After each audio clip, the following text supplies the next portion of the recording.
अस्सलाम वालेकुम, मैं हूं हुरैन फातिमा और आप देख रहे हैं हिमायती न्यूज HD चैनल। नजर डालते हैं आज की अहम खबरों पर।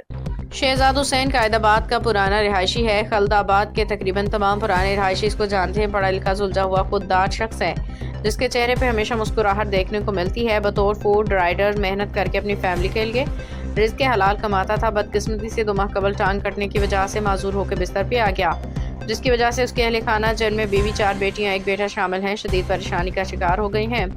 शहजाद माहम सिटी में किराए के मकान में रहता है। आर्थो डॉक्टर के मुताबिक इसकी मसनूई टांग और इससे मुतालिक दीगर चीज़ें लगाने पर 4,70,000 रुपये का खर्च आएगा, जिसके बाद ही अपने पाँव पर खड़ा होकर दोबारा अपना रोजगार कमाना शुरू कर देगा।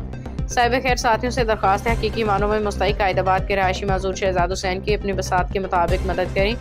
इसके इलाज मुआवजा के साथ माह रमज़ान में इसके अहल खाना जिनमें मासूम बच्चे भी शामिल हैं, रमज़ान और ईद बेहतर तौर पर गुजार सकें और एहसास महरूमी का शिकार ना हो पाएँ। दुआ है अल्लाह ताला शहजाद जैसे हकीकी मुस्तहिक लोगों की अपनी कुदरत से मदद फरमाए, मखलूक की मोहताजी से बचाए। अमीन। मोहम्मद अमीर खान ज़ीशान की रिपोर्ट। शहजाद हुसैन राब्ता नंबर 0333 355 3007। मज़ीद अपडेट्स के लिए देखते रहें हिमायती न्यूज HD चैनल।